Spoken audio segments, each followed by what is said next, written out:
Bienvenido, ¿cómo le va? Agustín Fla, gracias por estar aquí con nosotros. Es director del programa de prevención de lavado de la Universidad Di Tella. Y vamos a hablar de lavado porque además es una de las figuras sobre la expresidenta en la última causa elevada a juicio oral, pero digo, independientemente de la expresidenta, ¿puede ser esto un punto de inflexión, las causas que se están llevando adelante? Bueno, en primer lugar, muchas gracias y justo hoy salió una nota mía hablando de ser un punto de inflexión. Primero, voy a opinar de cosas técnicas, pero la colega que habló me parece que, con todo respeto, cometió un par de imprecisiones. La Unidad de Información Financiera no depende del Ministerio de Justicia desde hace 2 años. La Unidad de Información Financiera se crea cuando la Argentina se incorpora al GAFI, al Grupo de Acción Financiera Internacional contra el Lavado de Dinero. Se dicta la ley 25.246, que es la ley marco de lavado de dinero, que básicamente hace 2 cosas. Tipifica en el artículo que ahora se reformó, el anterior 278 del Código Penal, que ahora es el 303, la última reforma, que fue después de la última evaluación del GAFI del 2010, sí. Se cambia el tipo penal. Y por otro lado, crea la UIF en ese momento bajo la órbita de justicia. Cuando es la ley de blanqueo, la última ley de amnistía fiscal, la UIF no depende más del Ministerio de Justicia, sino que pasa a depender de la Secretaría de Finanzas, ahora del Ministerio de Hacienda, imitando de alguna manera a lo que pasa con la FinCEN norteamericana, que depende del Tesoro, que es la que tiene el Tesoro de Estados Unidos. Claro. Es el que tiene la competencia originaria en temas de prevención de lavado y financiamiento del terrorismo. Digo, acá no habría esa incompatibilidad de la que hablaba la doctora recién. Ahí diciendo, no, porque no depende de la UIF no depende de justicia, depende de Hacienda. De Hacienda. Y aunque dependiera, no tiene nada que ver con las presiones preventivas. O sea, no tiene nada que ver. Yo tengo muchísimo respeto intelectual por Garabano. Y por otra parte, lo que quiero destacar es que la UIF tampoco actúa de oficio. La UIF lo que hace es recibir del sector privado, de una serie de sujetos obligados, que se los denomina así técnicamente, que son financieros y no financieros, bancos, casas de cambio, también inmobiliarias, escribanos, reciben cuando hay lo que se llama una operación sospechosa, recibe una alerta, que técnicamente se lo conoce como un reporte de operación sospechosa, que es un ROS, y lo que hace la UIF es cotejar ese ROS y ver si con ese ROS puede después hacer una denuncia ante el Ministerio Público, pero nunca actúa de oficio. Después, eso lo tienen toda la UIF del mundo, y después nuestra unidad de información financiera tiene otra característica más, que es que puede ser querellante en determinadas causas que por su significancia elijan, como también la Oficina Anticorrupción, por determinados criterios que la OA establece, se constituye como parte querellante. Claro. Ahora, no actúa de oficio y no depende del Ministerio de Justicia. Digo, en este punto, porque todas estas cuestiones técnicas, que bien vale la pena que aclaremos, de alguna manera uno tiene la sensación de que terminan ensuciando algunas otras que por lo menos parecieran estar avanzando en términos de causas de corrupción. Digo, porque el debate sobre las prisiones preventivas es de larguísima data. Digo, hay una cantidad enorme de criterios alrededor de esto y los hemos hablado, los hemos discutido. Ahora, en este punto, en el de las causas por la corrupción y particularmente lo que tiene que ver con el lavado de dinero, ¿estamos verdaderamente en un lugar en el que podemos decir, a partir de ahora las cosas empiezan a cambiar o no es tan así? Bueno, a mí me hicieron esa pregunta ya varias veces, me la hacen en mi actividad privada y yo digo que es como cuando le pregunto a un economista cuánto va a estar el dólar. A ver, es la pregunta del millón. No quise. No. Juro que no quise, pero es la curiosidad de todos. Bueno, es la que todos queremos saber. Está bien, a ver, sí, todos queremos saber cuánto va a estar el dólar también. También, si tienes también. Y se lo preguntamos a los economistas. También, yo soy abogado, así que ahí no puedo opinar. Pero en el sentido de, a ver, si esto va a ser un punto de inflexión o no, me parece que nosotros hemos visto a lo largo de muchos años, yo también me desempeñé en el Banco Mundial y vi en toda América Latina muchos casos de corrupción donde después no se llega a nada. Acá, digamos, ¿qué elementos podría haber por lo que uno conoce del auto de procesamiento y de lo que informan ustedes, los medios que tienen más información que nosotros? Yo no soy parte de ese expediente, pero ¿qué elementos uno puede decir que son distintos? Por un lado, la cantidad de prueba acumulada, digamos, lo que uno ve del auto de procesamiento es el tema de los cuadernos, que ya pierde relevancia si están quemados, si son cuadernos, porque según lo que dice en el auto de procesamiento, esto fue ratificado por los dichos de los testigos. Entonces, en definitiva, en nuestro sistema legal lo que importa es cómo el juez establece una ruta para llegar a una prueba que es la verdad. En el caso de un juez de instrucción, prima facie lo que hace es, después de una indagatoria, puede dictar una falta de mérito, puede sobreseer o puede procesar, que es lo que pasó en este caso. Sí. El nivel de prueba aparentemente es muy alto.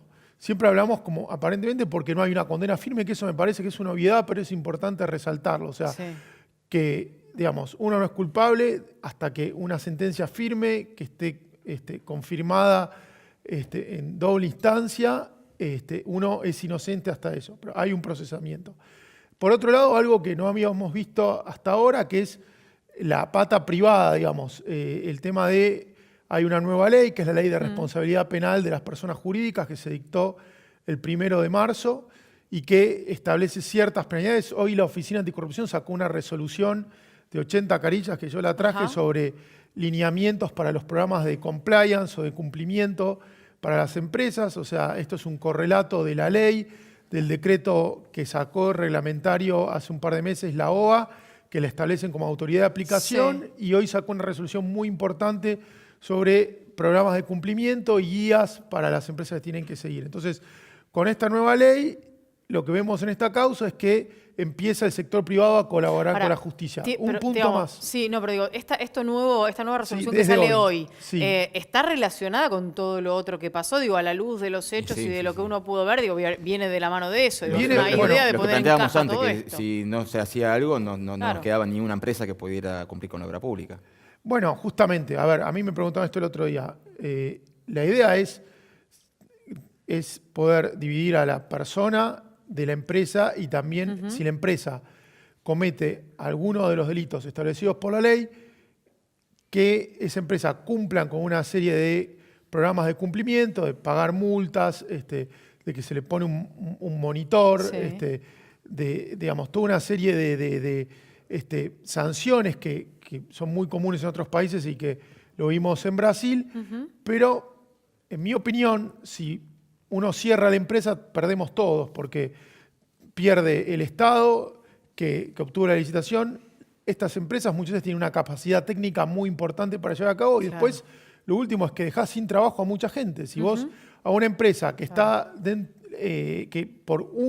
que no necesariamente muchas veces es el dueño, sino que puede ser un gerente o comete un acto de fraude o de soborno, una de las prácticas establecidas como prácticas prohibidas en los organismos multilaterales o los delitos tipificados en esta nueva ley.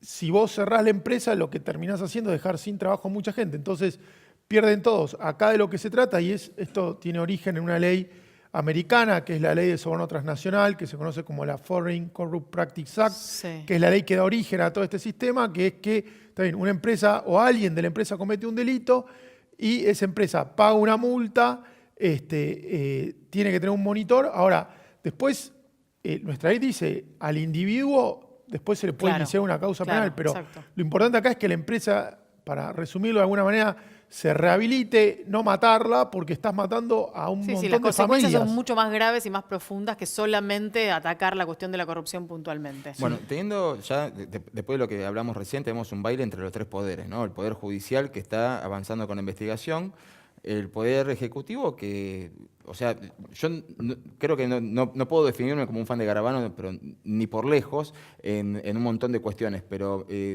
¿considera que es un exceso o no la actitud de la diputada Carrió dentro del oficialismo pedir directamente el juicio político a un ministro de Justicia en medio de este caso? Me parece que no tiene que ver con este caso. O sea, ya lo dije, o sea, me parece que lo dijo Garabano claramente. Él destaca los aportes que hizo la doctora para combatir la corrupción. Yo le tengo mucho respeto intelectual a Garabano y me parece que él, de hecho, en un programa que está en otro canal, él también salió a aclarar su versión y me parece que es suficiente con eso. O sea, es como si hubiera otra cuestión de fondo que no es esta. O sea, como si a mí me parece que la cuestión de fondo acá, digamos, es en el caso de los cuadernos y las empresas, es qué se hace, digamos, y Claro. técnicamente cómo se avanza y cómo podemos Claro, ayudar claro. a que se esclarezcan estos casos y a Ahora- entender cómo funcionan nuestros organismos de control. Y no Porque nos la UIF merecemos no depende de justicia, depende de Sí, Hacienda. sí. No puede actuar de oficio. Es un organismo administrativo, no es un organismo con poderes judiciales Perdón, que puede pero allanar como un juez. O sea, me ya parece que que eso es estamos, importante. no nos merecemos por ahí también blanquear a través de la ley cierto comportamiento entre las empresas y la política a la hora del financiamiento. Eso Hay no- países en los que están permitidos y regulados. Sí, bueno, el PP cayó por eso. Hay un fallo de la Corte Suprema de Estados Unidos que habla de eso. Me parece que eso es una deuda pendiente que tenemos que aclarar, sí, en ese sentido. me parece. En el contexto de los personajes que son públicos y que de alguna manera la opinión pública va siguiendo en el minuto a minuto de todo lo que está sucediendo. Digo, sin saber si va a ser o no un punto de inflexión, todavía no lo sabemos, estamos a mitad de camino del avance de varias de las causas, una de ellas la de los cuadernos. ¿De qué manera debería comportarse digamos, la completud del Estado para que empecemos de alguna manera los que estamos del otro lado a creer que esto es posible, que las cosas pueden caminarse hacia un lugar posible? ¿Cómo se puede hacer para trabajar en conjunto? Porque siempre pareciera que las leyes son como una especie de cuestión de parches que van un poquito por acá, un poquito por allá y después nada pasa. Sí, entiendo que visto desde afuera las leyes parecen parches, pero me parece que la ley del arrepentido, ¿no? Que en realidad la denominación correcta no sería arrepentido, sino que porque nadie se arrepiente, el que se arrepiente irá al psicólogo, sino que lo que hace es tratar de mejorar su situación procesal y en realidad es un colaborador sí. eficaz que trata de ver cómo, y esto pasa en todos los países, pero bueno, funciona, digamos, en el sentido de que alguien que quiere mejorar su situación procesal tiene como dos vías, ¿no? Por un lado tiene el incentivo de que aportando datos ciertos y concordantes puede mejorar su situación procesal, pero también si miente se le agrava Empeora, su claro. situación. Entonces, en eso me parece que los que lo vemos adentro, yo veo que en este caso no son parches, que tienen consecuencias directas. O sea, la ley del arrepentido fue muy cuestionada. Yo siempre digo, yo me recibí abogado hace 20 años, capaz cuando yo era estudiante de Derecho no hubiese estado de acuerdo con este tipo de leyes, pero después de 20 años de ver que siempre como Estado el Estado tiene medios escasos para combatir el crimen organizado, lo que hay que generar... funciona, digamos, que por lo Creo, menos avanza. creo que hay que dar incentivos, hay que Bien. buscar incentivos respetando, es una obviedad, pero respetando las garantías constitucionales. Me parece que en este sentido la ley del colaborador eficaz ha demostrado que Es un ese es camino, un avance, es un camino y un avance. digamos, sí, en ese sentido sí. Doctor, muchísimas gracias No, por haber gracias a venido. ustedes. Un placer.